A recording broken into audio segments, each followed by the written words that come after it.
Hello, હું છું ઉપાસના પુરોહિત અને શું તમને ખબર છે કે જૂનાગઢનું હૃદય શું છે? નહીં તો ચાલો આપણે જોઈએ જૂનાગઢનું હૃદય એટલે કે નરસિંહ મહેતા તળાવ, જ્યાં જૂનાગઢ વાસીઓને ગિફ્ટ આપવા કોર્પોરેશન દ્વારા સારી એવી કામગીરી ચાલુ રહી છે. તો ચાલો આપણે તેને નિહાળીએ.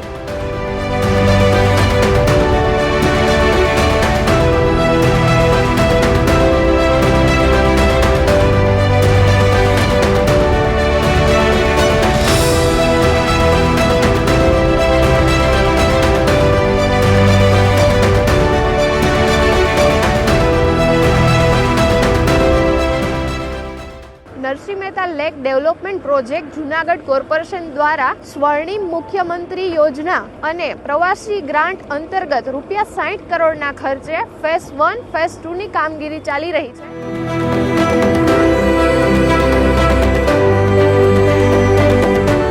તંત્રો અને કારીગરો નરસિંહ મહેતા તળાવનું રિનોવેશન બહુ જોરશોરથી કરી રહ્યા છે. ચાલો એની એક ઝલક નિહાળીએ.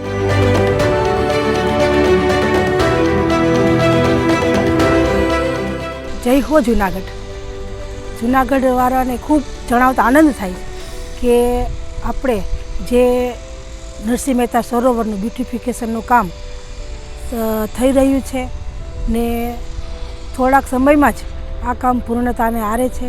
મુખ્યમંત્રી સ્વર્ણિમ યોજના અંતર્ગત 60 કરોડનું કામ જે 2 તબક્કામાં થઈ રહ્યું છે. પ્રથમ તબક્કાનું કામ શરૂ છે અત્યારે અને થોડાક ટૂંક સમયમાં જ આપણે નરસિંહ મહેતા સરોવરનું કામ પ્રથમ તબક્કાનું પૂરું થશે.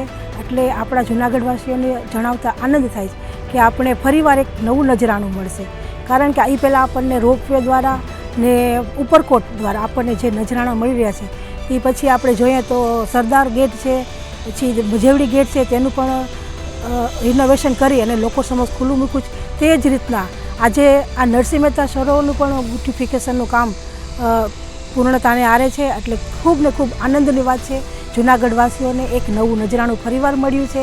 તો આ જણાવતા મને પણ ખૂબ આનંદ થાય કે આજે જૂનાગઢવાસીઓને જે ખૂબ ને ખૂબ આપણે જેની આતુરતાથી રાહ જોઈ રહ્યા છે તેવું નરસિંહ મહેતાનું સરોવરનું આપ જોઈ રહ્યા છો કામ પૂરજોશમાં થઈ રહ્યું છે અને ટૂંક સમયમાં જ લોકો સમક્ષ ખુલ્લું મૂકવામાં આવશે. નરસિંહ મહેતાના બ્યુટિફિકેશન માટે રાજ્ય સરકારે જ્યારે 60 કરોડ રૂપિયા દીધા છે.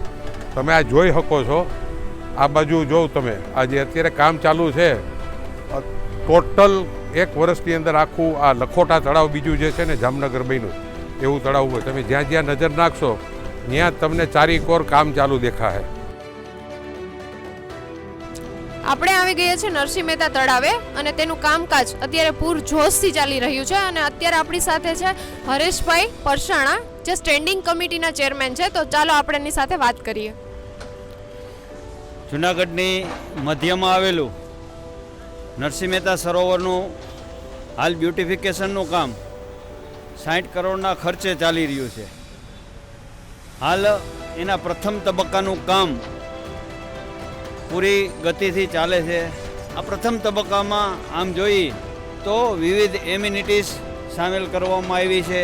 એમાં 3 આઇલેન્ડ છે, બાળકો માટેના રમવાના ગાર્ડનો છે, પાથવે છે અને senior citizen park, food zone, parking zone આવી જુદી જુદી વ્યવસ્થા સાથેનો જે પ્રથમ તબક્કાનું કામ ચાલી રહ્યું છે અને ટૂંક સમયમાં જ એ પૂર્ણ થવાનું છે.